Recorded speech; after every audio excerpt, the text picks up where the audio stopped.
Nah ini ketika di bedengan, ketika semua anggota itu disuruh menyerap energi dari semesta, muncullah ektoplasma yang putih ini. Dan kemudian energi sekitarnya itu merah. Itu energi itu. Di sana ada portal juga. Nah itu perlahan-lahan kita serap kan energinya. Makin berkurang ya. Iya, makin jelas gambarnya gitu ya. Kemudian lihat berkurang warnanya, terus berkurang lagi makin ini terserap. Kemudian habis kan tuh. Nah ini. Nah ketika proses itu, ternyata penjaga portalnya itu datang.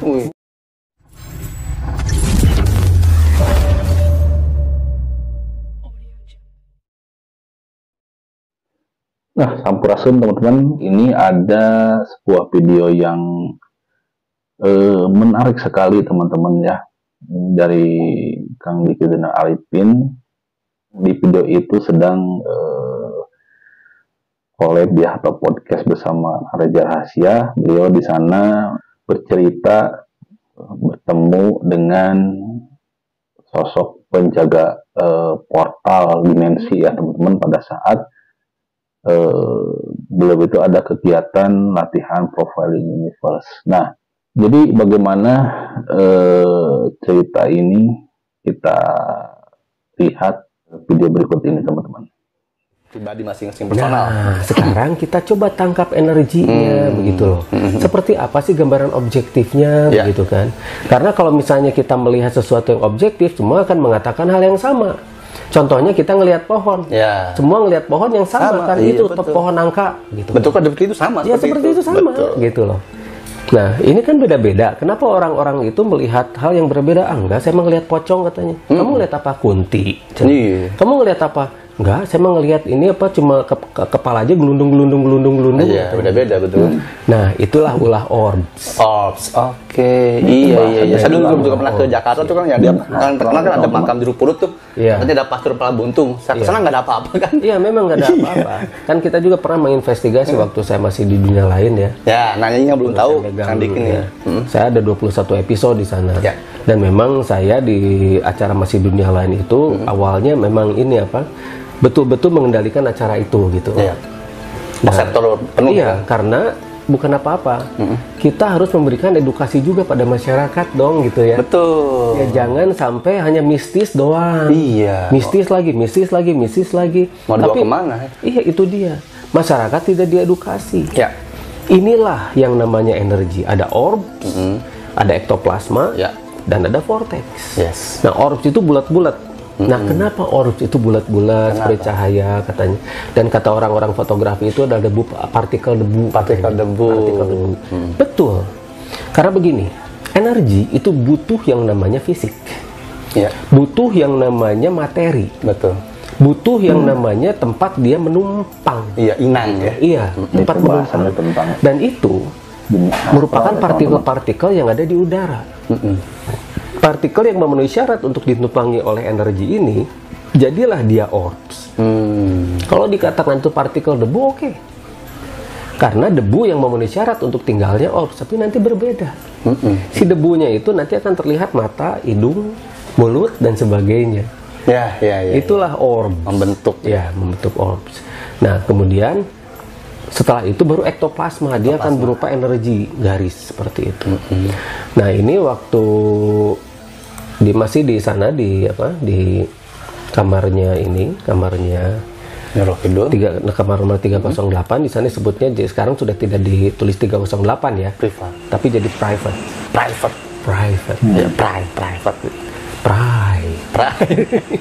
Nah, saya menggunakan elektromagnetik detektor. Ini nah ternyata terdetek. Kenapa dan ada apa di sana? Ternyata di sana itu ada portal. Portal di sana itu portal antar dimensi ternyata. Dan itu terdeteksi oleh Presiden pertama Republik Indonesia. Bung Karno yang bisa. Bung Karno itu bukan orang sembarangan loh. Betul kan? Dia bukan orang sembarangan, dia itu orang yang luar biasa, dia itu sangat peka. Dia itu mampu membaca alam, membaca semesta dan sebagainya. Nah, beliau juga bisa punya kunci juga kan untuk portal itu ya? Sebetulnya beliau terhubung dengan itu semua, dengan terhubung dan semua. Tapi tidak sembarangan beliau itu membuka kunci. Betul. Karena beliau itu bijaksana dan mampu menimbang, menilai dan sebagainya. Yes. Jadi jangan sampai akhirnya jangan sampai merusak keseimbangan gitu loh. Yeah. Akhirnya dibuatlah di sana hotel. Luar biasa bijaksana ya dan terperinci banget ya. Karena semakin besar kekuatan kita harus semakin bijaksana di dalam menggunakannya. Sebenarnya harus seperti itu. Bukan semakin tinggi ilmu merendahkan orang, menghancurkan siapa. Satu dan kedua, tanggung jawabnya pun makin besar. Yes, betul. Ya, the great power becomes the great responsibility. Gitu kan. Itu kata Uncle Ben. Uncle Ben sebelum dia meninggal ditembak penjahat. Tapi memang benar seperti itu. Memang benar seperti itu. Dan itu sebuah filosofi yang memang harus diterapkan oleh semua orang. Jadi makin besar tenaga kita, makin besar energi kita, jangan sembarangan dong diperlihatkan. Iya, ngapain ya? Iya. Makanya udahlah seperti Spider-Man aja tuh pakai topeng. Iya, betul. Pakai ini mask. Kita sembunyi dalam terang, cenah sebatur mah. Iya, jadi ini gede banget ya Kang ini Iya, sampai full. Full banget. Energinya sampai full itu. Sinyalannya juga sampai full. Iya. Ini portal di sini. Ini portal. Jadi keluar masuknya tuh di sini. Pat itu di sini. Wow. Nah portal-portal semacam begitu biasa ada penjaganya. Nah, itu salah satunya itu ada di waktu kita perjalanan ke Bedengan, waktu ada pelatihan Profiling Universe. Profiling Universe itu pelatihan untuk kita berkomunikasi dengan semesta. Jadi para anggota itu dilatih semuanya bagaimana menyerap energi dari semesta, bagaimana menguatkan diri, bagaimana kita mengakselerasi sel mitokondria kita gitu agar kita bisa menjadi lebih kuat, lebih baik dan bisa lebih berguna bagi semesta terutama itu. Jadi ini bukan buat sombong-sombongan, bukan buat segala macam hal-hal yang bersifat ujub dan takabur begitu kan. Tapi yang jelas manusia itu harus memaksimalkan kemampuannya. Nah, itu. Semua yang ada di tubuh manusia itu sebetulnya sudah ada, lengkap, dan memang benar-benar itu harus digembleng, harus menggembleng diri juga gitu. Jangan malas-malasan. Nah, ini ketika di Bedengan. Ketika semua anggota itu disuruh menyerap energi dari semesta. Muncullah ektoplasma yang putih ini. Dan kemudian energi sekitarnya itu merah. Itu energi itu. Di sana ada portal juga. Nah, itu perlahan-lahan kita serap kan energinya. Ya, makin berkurang ya. Ya, makin jelas gambarnya gitu ya. Kemudian lihat berkurang warnanya, terus berkurang makin ini terserap. Iya. Kemudian habis kan tuh. Iya. Nah, ini. Nah, ketika proses itu ternyata penjaga portalnya itu datang. Mungkin dia bukan mungkin ya. Karena memang saya berkomunikasi, saya ngobrol dengan dia itu. Begitu datang tuh saya tahu. Dia tidak tahu saya tahu begitu. Dia tidak tahu saya tahu. Nah, karena bisa menyembunyikan energi, Bukan. Gimana? Karena dia tidak pernah menyangka ada orang yang bisa menembus energinya begitu. Ketika ditembus itu kita harus rekam dong si Ragatena, namanya Ragatena. Iya, yang tadi dibahas di awal. Ragatena. Nah, inilah Ragatena. Sebentar ya. Nah, ini sosok Ragatena. Sebentar. Itu ada tukang bacang di luar. Nah, inilah sosok Ragatena. Lihat nih. Dia tidak menyangka. Biasanya ini ya sosoknya. Penjaganya pun dia tidak pernah menghubungi loh. Tidak pernah menghubungi penjaganya juga tidak pernah. Karena selama ratusan tahun, mungkin ribuan tahun, belum pernah ada kegiatan seperti ini yang menyerap energi seperti ini menurut dia. Ya, jadi santai dulu dia punya. Leha-leha, tiba-tiba dan nyerap energi. Siapa nih? Iya. Gitu. Saha cenah, siapa ini cenah? Kok rame-rame? Lalu penasaran kan? Dia keluar dari dimensinya. Dia di dimensi transisi tinggalnya. Ragatena. Dimensi transisi untuk menjaga portal yang ada di sana. Kan banyak itu energi yang nganggur di sana itu kan. Iya, udah ribuan tahun nganggur dan tidak ada yang bisa menyerap. Nah, kemarin kita serap semuanya untuk semua anggota ya. Dan seperti gambar yang tadi kan terserap semuanya. Betul. Nah, si ektoplasmanya itu si energi semua itu membentuk ektoplasma dan makhluk-makhluk astralnya pun pada datang gitu. pada datang dan dengan terheran-heran. Ada apa sih? Gitu. Mereka kepo jadinya mereka ya? Iya, kok selama ribuan tahun baru ada kegiatan seperti ini lagi. Sampai Ragatenanya pun muncul. Pas ketika muncul, ini kan sedang ada energi yang besar. Ya. Nah, kamera ngambil. Nah, kamera itu pakai kita pakai kamera yang memang ini ya, kamera yang saya bawa-bawa kemana-mana. Iya, karena kan nggak segampang itu bisa mereka mengambil gambar, apalagi ini seorang penjaga portal. Ya, teman-teman. Dia juga nggak nyangka, mumpung dia nggak nyangka, mumpung dia Malawung, ya, alah foto. geningan.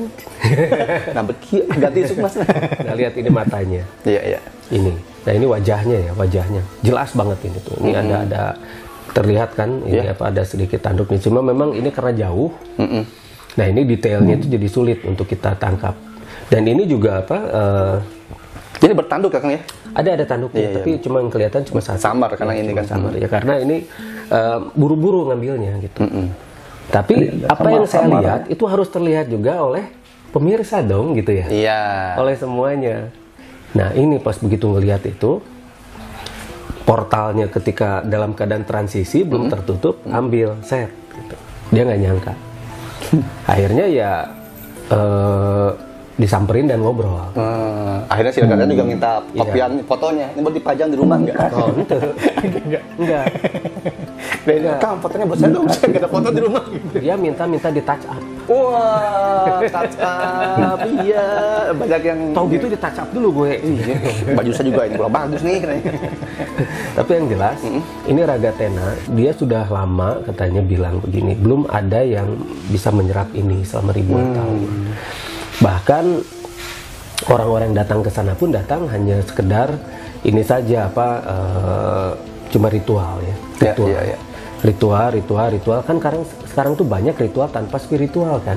Iya, dan mereka juga nggak paham ritual itu untuk apa. Iya, banyak kan dibohongin ya kan. Iya, kebanyakan seperti itu. Tapi ini mereka itu banyak yang mengharapkan sesuatu dari sana. Itu yang dia nggak suka gitu. Oh iya. Ujung-ujungnya ya. Iya, dia nggak suka. Karena memang di sana itu bukan tujuannya untuk itu. Gitu. Iya, salah penggunaan. Iya, di sana itu tujuannya adalah untuk mengakselerasi sel mitokondria agar manusia itu menjadi meningkat kemampuannya gitu. Iya. Itu yang dia mau. Nah, ketika ada yang seperti yang sudah ribuan tahun lama itu tidak terjadi, keluarlah dia. Ingin tahu siapa, biasa cuma seorang, ini kok rombongan gitu. Wah, rombongan. Asik. Nah, akhirnya kita ngobrol selama kurang dari 1 menit ya, sekitar 48 detik lah ngobrol. Iya, kalau di alam sini kan alam sana lama pasti. Ya, 48 detik ngobrol banyak soal ini semuanya. Dia menyebutkan nama-nama dan sebagainya yang tidak perlu saya sebutkan di sinilah, karena itu menyangkut privasi seseorang. Ya, banyak kan. Sekali itu. Meskipun orang itu sudah hilang, sudah nggak ada gitu. Tapi kita tidak perlulah di sini. Tapi nanti inilah yang akan kita investigasi. Siap. Semua yang kita lihat itu harus coba kita rekam. Betul. Harus kita perkenalkan juga pada orang-orang gitu. Jangan hanya cek cenah saja. Yeah. Oh, saya melihat ini. Kyunti. Kanal Liknuk katanya gitu. Kuntilanak ya. Kyunti. Dan kenapa Kunti selalu menangis kayak di pohon-pohon? Kalau enggak, ketawa. Iya. So, kenapa juri Syria? Iya, kenapa? Iya kan. Karena mentertawakan manusia. Iya benar. Kenapa sih takut sama gue? Ngapain sih? Ketawain takut ya kan? Iya, takut. Makin lari. Takut, makin panik gitu. Jadi orang katanya lebih sempurna daripada gue. Gue baru muncul aja udah terbirit-birit, terkencing-kencing.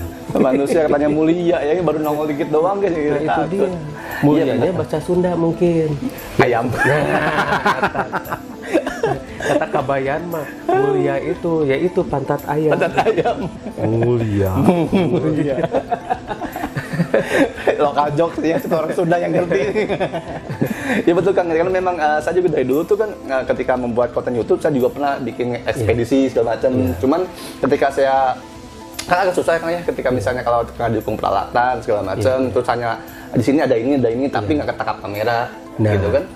Satu-satunya kunci, kita harus selalu siap. Kamera harus selalu siap. Terus kedua, kita harus bisa menangkapnya dulu itu dengan satu momen ketika terjadi glitch.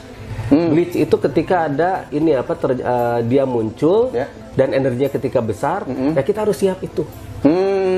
Kalau saya pernah gini Kang, waktu ke rumah bingung tuh di daerah Cirebon sana. Jadi kalau pas dilihat videonya sini nggak kelihatan, tapi kalau di kontrasnya dinaikin, brightness-nya itu nampak muncul sosok wajah gitu kan. Iya, tapi masalahnya bingung juga orang kan, namanya juga rumah bingung. Rumah bingung. Jadi orang bingung gitu apa gitu. Iya, saya juga kan ini apa ini sosok apa gitu kan. Nah, kalau ini kan jelas. Ini kan jelas nih, wajahnya itu jelas. Nah, hal-hal semacam begini akan kita munculkan nanti. Hayu, tapi kita mengedukasi, jangan takut pada makhluk seperti ini. Iya. Satu, jangan takut. Karena bukan apa-apa. Mereka itu adalah makhluk-makhluk yang tidak ada kekuatan apabila tidak bekerja sama dengan manusia. Betul. Mereka itu tidak ada energinya. Maksudnya begini, mereka tidak akan pernah bisa mencekik manusia gitu. Nah, itu udah pasti tuh. Sering saya bilang. Tidak pernah bisa mencekik manusia gitu kan. Enggak. Terus tidak bisa membunuh manusia kecuali kalau misalnya dia sudah bekerja sama dengan manusia lagi.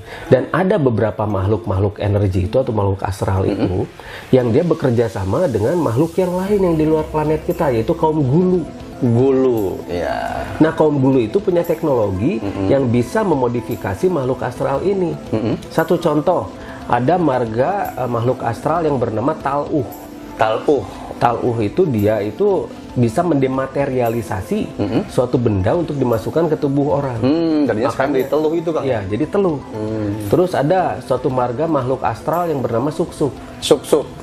Tahu ya? Nah, Suksuk itu adalah makhluk astral yang dia punya teknologi dari kaum Gulu ini untuk merekayasa aura manusia sehingga manusia itu akan terlihat cantik, ganteng, menarik, berwibawa dan punya kekuatan yang luar biasa. Tapi tetap itu harus ada medianya. Biasanya medianya itu bisa berupa emas, bisa berupa berlian. Gitu. Nah, kenapa emas? Karena emas itu adalah konduktor. Konduktor. Kenapa itu harus pakai konduktor? Karena dia bisa mengkonduksi yang ada di tubuhnya sedikit saja, jangan banyak-banyak. Itu bisa mengkonduksi dan itu dijaga oleh makhluk astral ini yang dengan teknologi Gulu itu dia langsung bisa memodifikasi si tubuh orang ini. Gitu. Ada juga yang berlian. Kenapa berlian? Karena berlian itu dari karbon. Nah, karbon itu sebetulnya dia bisa menangkap katoda. Apalagi berlian itu sudah mengeras, sekian kerasnya menjadi intan, terus diubah menjadi berlian. Terus masukkan ke dalam tubuh kita, itu memang bisa mengakselerasi, tapi harus kerjasama dulu dengan si makhluk astral ini.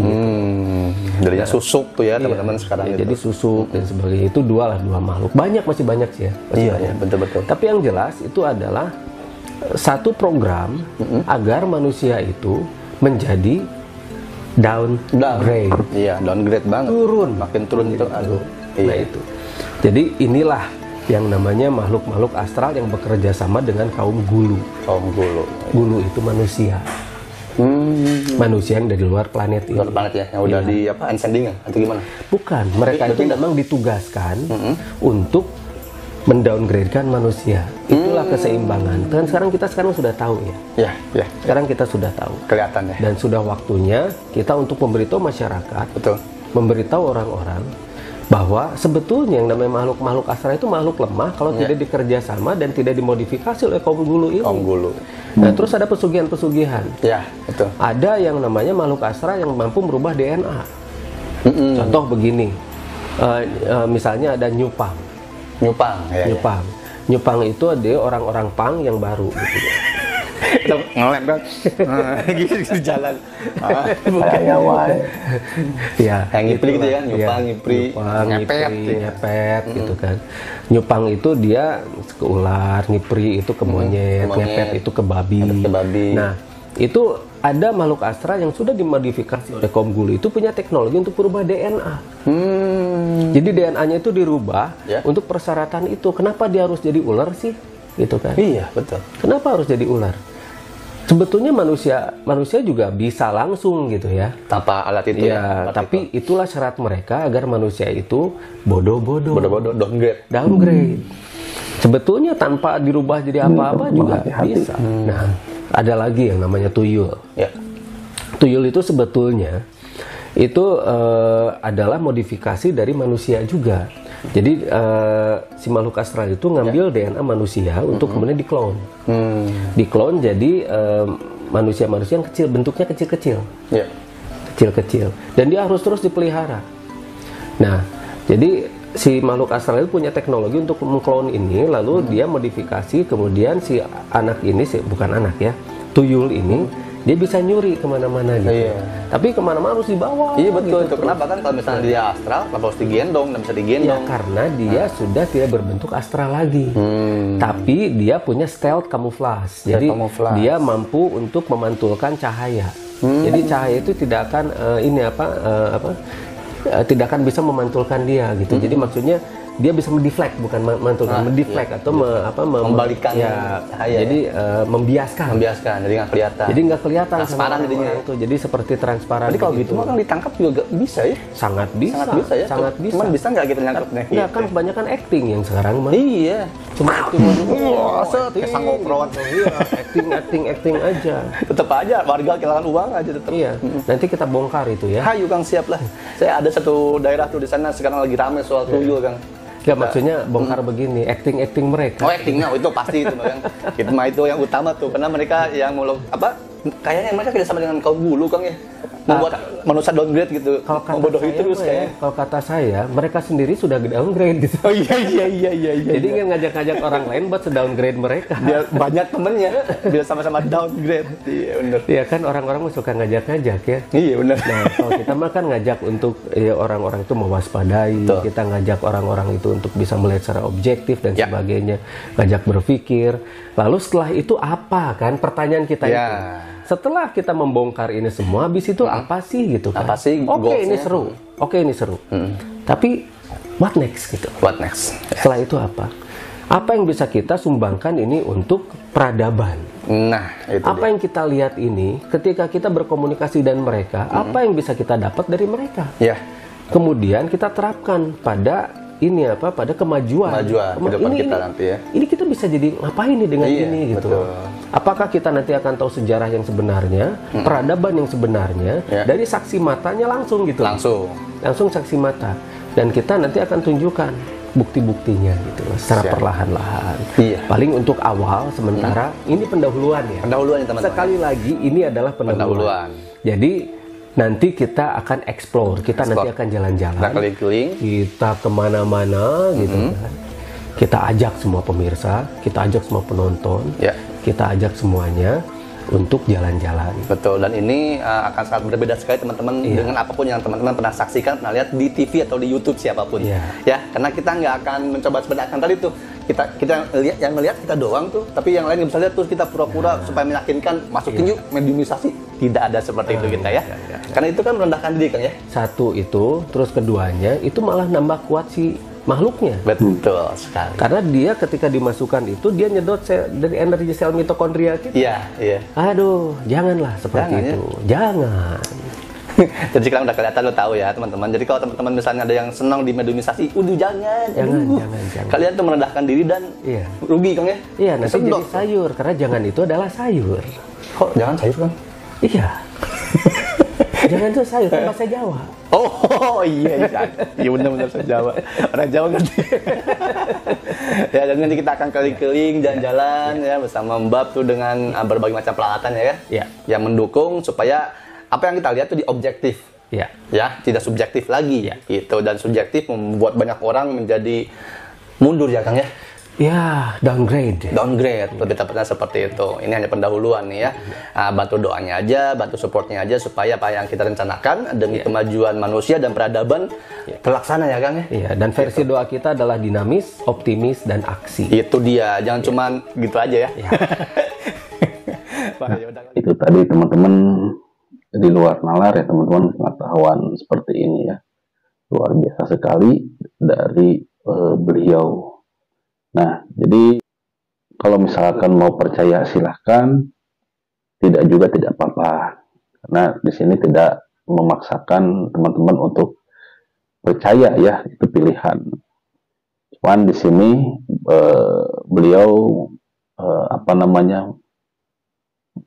memberitahukan atau menjelaskan tentang pengalaman yang terjadi pada saat itu. Nah, Terima kasih teman-teman sudah menonton Sampurasun.